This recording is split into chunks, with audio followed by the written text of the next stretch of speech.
सो अस्सलाम वालेकुम गाइस, हम लेके आए हैं सेकंड पार्ट। जो क्लास 10th की ज्योग्राफी रिसोर्स एंड डेवलपमेंट है उसका सेकंड पार्ट लेके हम आ गए हैं। देखो, उसमें हमारा जो टॉपिक है that is development of resources, right.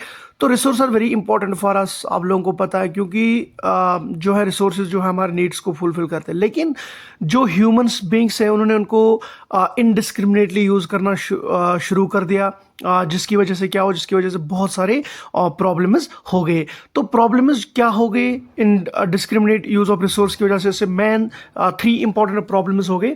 सबसे पहला प्रॉब्लम जो हो गई वो हो गई डिप्लीशन ऑफ रिसोर्सेज हो गया, for this satisfying the greed of the few individuals. कुछ लोगों की लालच की वजह से राइट जो है रिसोर्स डिप्लीट होने लगे। दूसरा जो है एक्यूमुलेशन ऑफ रिसोर्स हो गया, किसी पर्टिकुलर हाथ में रिसोर्स आ गए, इसकी वजह से सोसाइटी जो है वो 2 ग्रुप्स में बांट गई, एक रिच हो गया, दूसरा पुअर हो गया। रिच के पास बहुत सारे रिसोर्स आ गए और पुअर के पास उतने रिसोर्सेज नहीं आ गए, राइट। और तो क्योंकि जो लोग हैं वो लालची हो गए तो उनकी वजह से ये हो गया। उसके बाद तीसरा जो है indiscriminate exploitation of resources has led to global ecological crisis. मतलब कि जैसे ग्लोबल वार्मिंग हो गई, ओजोन लेयर डिप्लीशन हो गया, पोल्यूशन हो गया, लैंड डिग्रेडेशन हो गया, ये सारा जो है ये इनडिस्क्रिमिनेशन ऑफ रिसोर्स, मतलब ओवर यूज ऑफ या ओवर यूटिलाइजेशन ऑफ रिसोर्स की वजह से सारी ये प्रॉब्लम हो गई।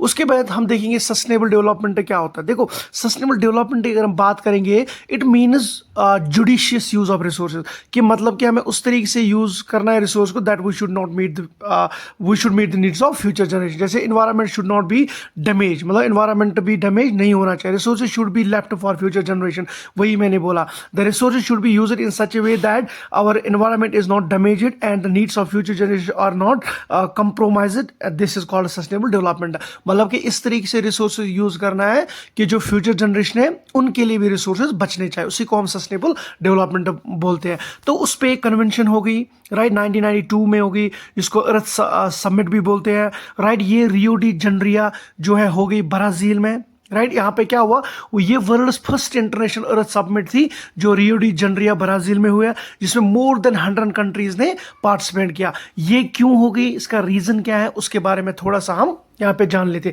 देखो, इन्होंने एड्रेस किया जो अर्जेंट प्रॉब्लम्स ऑफ एनवायरमेंट में हो गई, राइट, एंड उसकी protection socio economic development at the global level पे करना है। मतलब कि जो ओवर यूटिलाइजेशन की वजह से जो एनवायरनमेंट पे इम्पैक्ट हुआ है उसको किस तरीके से एड्रेस किया जाए, क्या क्या चीज़ें हमें करनी चाहिए। तो इसका रिजल्ट हुआ एजेंडा 21, ठीक है ना। रिजल्ट मतलब इन्होंने बहुत सारे सुझाव दिए थे, जैसे ग्लोबल फॉरेस्ट प्रिंसिपल्स, ठीक है ना। ये सारी चीज़ें इसमें आ गई। इसमें मेन इंपॉर्टेंट चीज़ आ गया एजेंडा 21, जो मतलब जो हम आगे देखेंगे उसमें क्या बोला गया था, लेकिन मेन इंपॉर्टेंट यही था। देखो, अडॉप्ट एजेंडा 21 हमें ग्लोबल फॉरेस्ट प्रिंसिपल्स का मतलब होता है कि हमें ग्लोबली तकरीबन 33 मतलब % हर एक कंट्री के पास फॉरेस्ट होना चाहिए। एजेंडा 21 जो है इसको हमें अडॉप्ट करना है। मतलब ये 21 तक जो था प्लान था, that's why it is called as agenda 21, हम इसको इसीलिए बोलते थे। और ये जो कन्वेंशन थी ये पूरा किस पे थी, इन्वायरमेंट पे। उसके बाद रिसोर्स प्लानिंग, किस तरीके से रिसोर्स को प्लान किया जाए इंडिया में, किस तरीके से रिसोर्स को, देखो प्लानिंग इज वेरी इंपॉर्टेंट है। किसी भी चीज़ के लिए जब हम जाएंगे उसके लिए प्लानिंग करना बहुत ही इंपॉर्टेंट है। So what is need of resource planning, मतलब नीड क्या है, मतलब वाई वी डू प्लानिंग, हम प्लानिंग क्यों कर रहे हैं रिसोर्स की। This is the very important question. देखो, इंडिया जो है ये लार्जेस्ट कंट्री है। अगर हम बात करेंगे किसी जगह पे एक रिसोर्स मिलता है, एट द सेम टाइम किसी जगह पे अदर रिसोर्स मिलता है। जैसे हम बात करेंगे झारखंड, गुजरात, यहाँ पे मिनरल्स कोल मिलेगा आपको। इस तरह से राजस्थान की अगर हम बात करेंगे, यहाँ पे सोलर एंड विंड एनर्जी बहुत अच्छा मिलता है, लेकिन लैक ऑफ वाटर होता है यहाँ पे। इस तरह से अरुणाचल प्रदेश में बहुत मतलब लार्ज अमाउंट ऑफ वाटर मिलता है, स्कैर बहुत ज़्यादा, लेकिन इंफ्रास्ट्रक्चर की प्रॉब्लम हो रही है due to uneven distribution of resources. Uneven distribution of resource की अगर हम बात करेंगे, it becomes necessary to do balance resource planning. मतलब कि जो हमारे कंट्री में इम्बैलेंस है, मतलब किसी जगह पे एक रिसोर्स है, किसी जगह दूसरा रिसोर्स, उसको बैलेंस करने के लिए हम रिसोर्स प्लानिंग करते हैं। तो रिसोर्स प्लानिंग इन इंडिया में हम क्या क्या चीज़ें करते हैं उस बारे में हम जानेंगे, किस तरीके से हमें क्या क्या पॉइंट्स हैं जिनमें हम रिसोर्सेज को क्या करते हैं, डेवलप करेंगे। देखो सबसे पहले है आइडेंटिफिकेशन, इन्वेंटरी ऑफ रिसोर्सेज। मतलब कि हम क्या करते हैं, आइडेंटिफाई करते हैं, ठीक है ना, सर्वे करते हैं, मैपिंग करते हैं हम, ठीक है ना, सर्वे करेंगे, मैपिंग करेंगे, चेक करेंगे, चेकिंग करेंगे, quality quantity, right, quantity measures, quality measures को चेक करेंगे, राइट। तो उसी को हम बोलते हैं आइडेंटिफिकेशन करना, राइट, एंड इन्वेंटरी करना। उसके बाद इवॉल्विंग ए प्लान स्ट्रक्चर, राइट, एक प्रॉपर स्ट्रक्चर, एक प्रॉपर स्ट्रक्चर होना चाहिए, एक प्रॉपर इंस्टीट्यूशन होना चाहिए, जिससे हम इन चीज़ों को देखेंगे, जिससे हम रिसोर्सेज को क्या करेंगे, मेजर करेंगे, राइट। तो उसके बाद जैसे कि टेक्नोलॉजी हो, स्किल्ड ग्रुप होता है, राइट, या इंस्टीट्यूशंस हैं, राइट। तो ये है, इसमें आता है प्लानिंग से। उसके बाद matching the resource planning with overall development plan. मतलब कि जो कंट्री का ओवरऑल डेवलपमेंट प्लान है उसके साथ हमें मैच करना है, अपना जो रिसोर्स प्लानिंग है उसको उनके साथ मैच करना है। मतलब क्या मैच करना है कि उसके हिसाब से हमें चीज़ों को चलना है, राइट। तो रिसोर्स डेवलपमेंट में हमें देखना है कि जैसे डेवलपमेंट प्लानिंग में हमें देखना है किन चीज़ों का ज़रूरत है, क्या नहीं। जैसे हम राजस्थान की बात करें, यहाँ पे सबसे ज़्यादा जो है सोलर एनर्जी प्रोड्यूस होती है, राइट। तो इसी तरीके से टेक्नोलॉजी जो बहुत ही इंपॉर्टेंट रोल करता है प्ले में to develop any resource, because जब आपके पास टेक्नोलॉजी होगी तभी आप रिसोर्सेज को क्या कर सकते हो, एक्सट्रैक्ट कर सकते हो। तो हम कह सकते हैं जो टेक्नोलॉजी है that is directly proportion to the resource extraction. मतलब कि टेक्नोलॉजी है तो रिसोर्सेज है, टेक्नोलॉजी नहीं है, रिसोर्सेज नहीं है।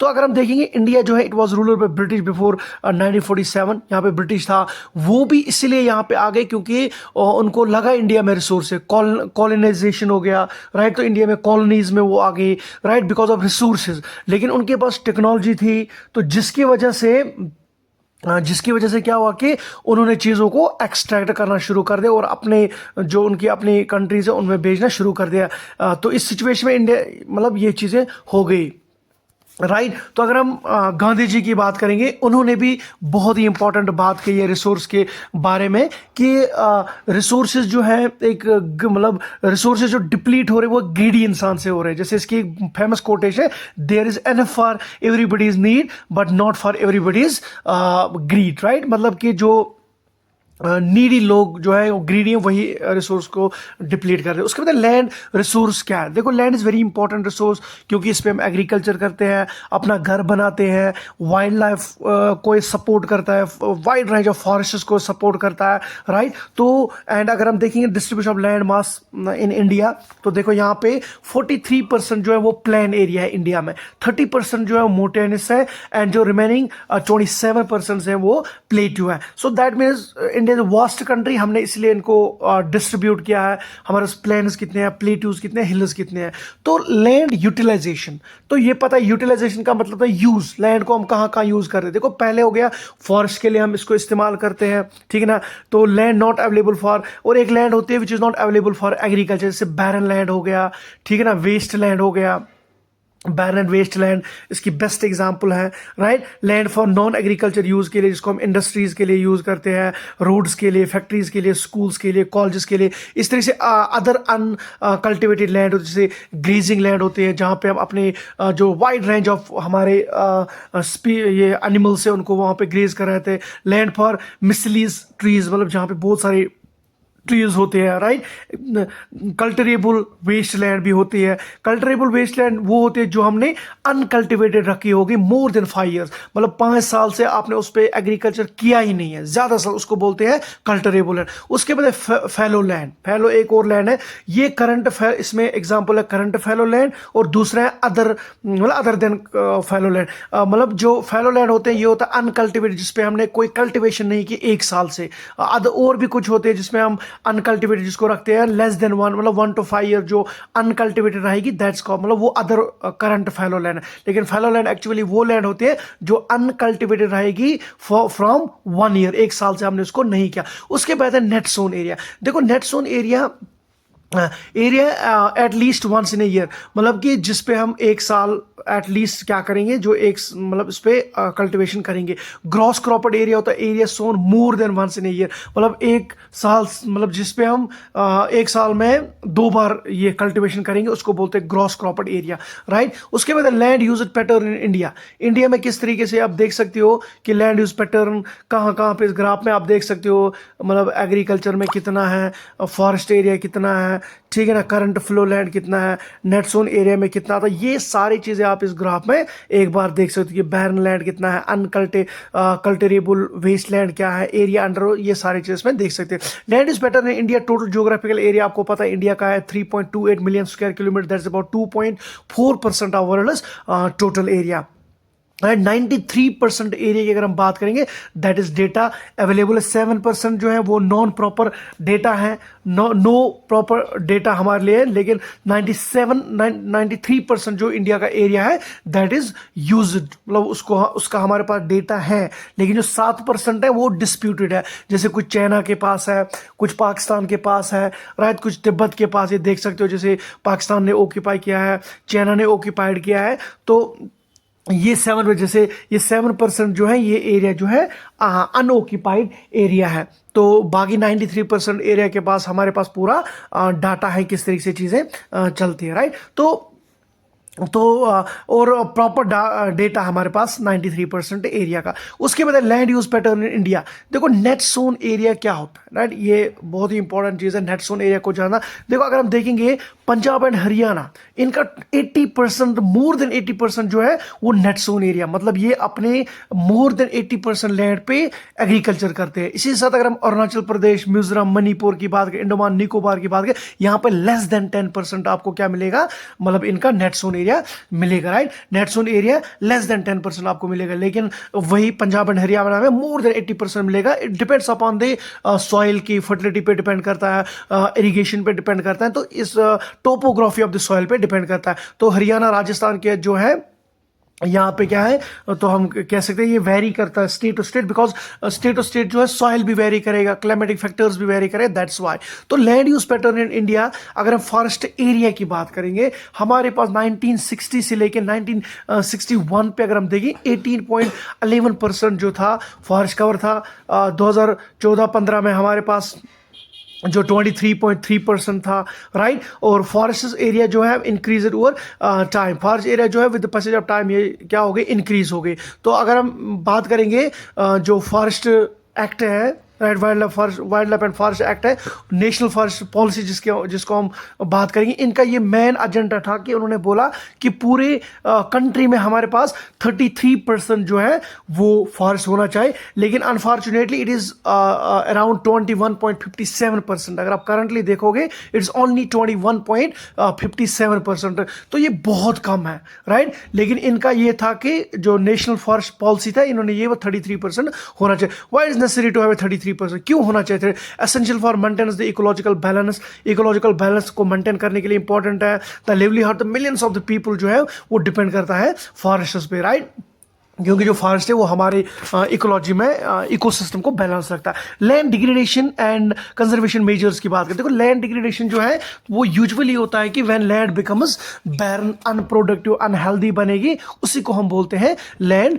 Degradation. The decline in the quality of the land is known as land degradation. जब लैंड की जो क्वालिटी है, उसकी जो प्रोडक्टिविटी है, उसकी जो हेल्थ है, वो जब डिक्लाइन हो जाएगी, वो जब कम हो जाएगी, उसी को हम क्या बोलते हैं, लैंड डिग्रेडेशन बोलते हैं। कॉज क्या हो सकते हैं, क्या रीजन हो सकते हैं? सबसे पहला है डिफॉरेस्टेशन। जब आप पेड़ पौधे काटते हो, मोस्टली ओकर इन झारखंड, छत्तीसगढ़, मध्य प्रदेश, क्योंकि ये माइनिंग जब करते हैं तो उसकी वजह से हो जाता है। इसके बाद ओवर ग्रेजिंग की अगर हम बात करेंगे, this is also one of the factor. जैसे राजस्थान की बात करेंगे, राइट, पंजाब हरियाणा की बात करेंगे, इन जगहों पे जो है ओवर ग्रेजिंग की वजह से जो है ये हो गया। जैसे मध्य प्रदेश हो गया, महाराष्ट्र। उसके बाद ओवर इरिगेशन, जैसे पंजाब हरियाणा, जब हम ज़्यादा पानी देते हैं ना, उसकी वजह से भी लैंड डिग्रेडेट होता है, क्योंकि सॉइल में साल्ट होता है, जिसकी वजह से चीज़ें जो है इम्बैलेंस हो जाती है, mostly in Punjab and Haryana and western UP की अगर हम बात करें। उसके बाद है सीमेंट इंडस्ट्रीज़ की वजह, जो huge amount of dust produce करते हैं, वो जब निकलता है